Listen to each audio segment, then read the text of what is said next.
연애 유튜버들 대다수가 대화법이랍시고 이렇게 말한단 말이야. 경청하세요, 칭찬하세요, 배려하세요. 이런 뜬구름 잡는 소리만 하더라고. 진짜 끊이지 않는 대화법은 이런 거야.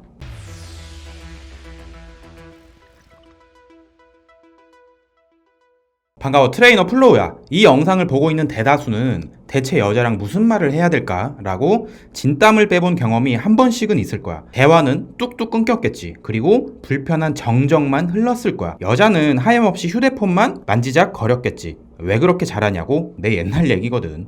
피나는 노력 끝에 어떤 상황에서도 말이 끊이지 않게 하는 마법의 문장들을 발견을 했어. 오늘 그 중에서 3가지만 한번 풀어볼게.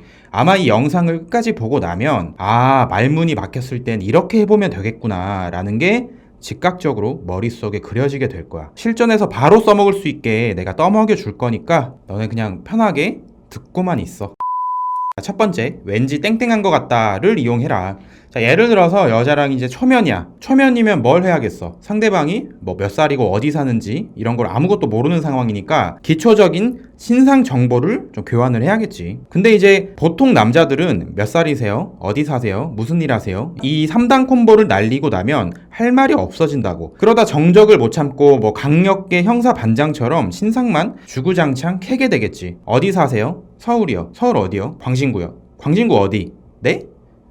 뭐 이렇게 된단 말이야. 아마 여자는 바로 자리를 박차고 나가버릴 거야. 이제부터 이렇게 한번 바꿔보란 말이야. 어디 사세요? 왠지 어디 사는지 제가 알 것 같아요. 제가 한번 맞춰볼게요. 네? 한번 맞춰보세요.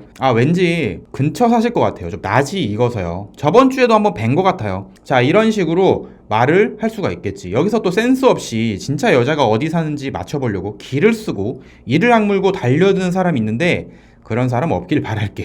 진짜로 맞춰버리면 오히려 역효과도 날 수 있어. 너 소름이라고. 그냥 틀려도 돼, 이건.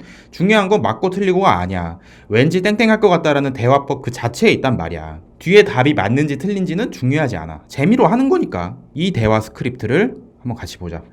몇 살이야? 내가 맞춰볼게. 너 왠지 19살 같아. 립서비스 해봤어. 어디 살아? 너 왠지 근처 살 것 같아. 낯이 좀 익네. 저번 주에도 우리 한번 마주쳤지 않아? 진짜 처음 왔어? 대박. 하이파이브 한번 하자. 칭찬이야. 그만큼 너가 이쁘다는 소리야.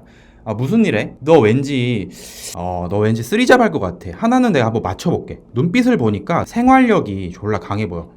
드립 장난이야. 자, 이거는 이제 콜드 리딩이라는 기술을 살짝 응용한 건데 여러 가지 장점들이 있어. 자, 첫 번째로 이런 식의 종결형 어미는 대화의 주도권을 가져올 수 있기 때문에 여자의 수능광성을 만들기 굉장히 쉬워진단 말이야. 자, 둘째로 왠지 땡땡인 것 같다라는 화술은 뭔가 뉘앙스가 마술이나 초능력 같은 느낌을 주기 때문에 평이하기만 한 대화에서 느껴보지 못한 재미를 느끼게 될 거야. 그래서 여자가 쉽게 대화에 몰입하게 할 수 있게 해주지.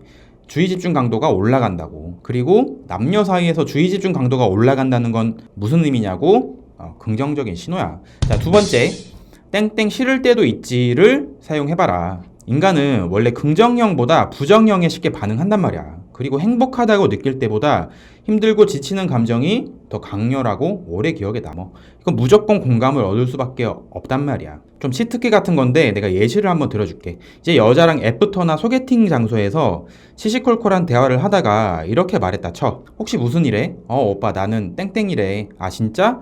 그거 좀 뭐랄까 좀 쉽지는 않아 보이는데 좀 말 못할 스트레스도 있지 않아? 좀 하기 싫을 때도 있지 않나? 혹은 퇴사 생각도 좀 나겠다 라고 하면은 이제 여자가 이렇게 말한단 말이야. 오빠 어떻게 알았어? 남들은 다 좋다고 굉장히 좋은 직업이라고 생각하는데 너무 힘들어. 특히 어제는 또 직장 상사가 블라블라. 혹은 그치 뭐 힘든 일 없다고 하면 거짓말이지. 근데 하다 보면 또 보람도 느끼고 나는 재밌다고 생각해. 뭐 이런 식으로 예 아니요로 말을 뭔가 할 거란 말이야. 중요한 건 답변이 뭐가 나오건 간에 이게 중요한 게 아니야. 본질을 말해줄게. 대화의 화자가 너에서 여자로 넘어가게 된다. 이게 중요하단 말이야. 그리고 너는 그냥 옆에서 경청만 해주고 맞장구만 잘 쳐주면 돼. 그럼 신나서 여자는 계속 말을 이어갈 거라고. 점점 그럼 너는 경청해주고 맞장구 쳐주고 감정적으로 여자를 흔들어 놓기만 하면 돼. 그리고 소개팅이나 애프터에서 이런 감정적인 대화를 많이 쏟아내면 어떻게 될까? 그만큼 또 남자한테 유리해지겠지. 여자와의 로맨스에 더 가까워진다고. 자, 세 번째, 뭐뭐 하겠네요 라는 화법을 사용해라. 뭐뭐 했지? 라고 말하기보다는 뭐뭐 했겠다 라고 해보라는 거야. get을 붙여란 말이야. 이것도 맥락은 비슷해. 여자로 하여금 대화를 이끌어내는 기술 중에 하나인데 예시를 한번 보자. 어서 와. 밖에 춥지? 아니. 야근 힘들지? 피곤하지? 아니. 졸라 너네가 봐도 대화가 진행이 안 되고 할 말 없게 만들지 않아? 자, 이제 마법의 단어 get을 뭐 붙여볼 거야. 잘 들어봐. 어서 와. 추웠겠다. 아니야, 오빠. 그렇게 춥진 않았어. 아, 진짜? 다행이네. 근데 어제 너 야근했다며. 몸이 천근만근이겠네. 맞아, 오빠. 월말 월초에는 항상 바쁘더라고. 그래도 오늘 만난 거 먹어서 기분이 좀 좋아졌어. 잘 봤지? 물론 이제 고작 get 하나 붙였다고 해서 드라마틱하게 뭐가 바뀌는 건 아니야. 바뀌는 건 아닌데 예, 아니요로 단답형으로 할 말 없게 만드는 거에 비해서 굉장히 가성비가 좋지. 뭐가 더 말하고 싶게 만들어주잖아.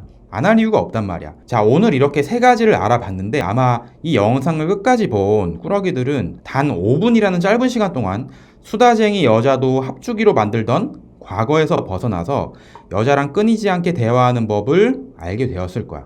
오늘은 여기까지.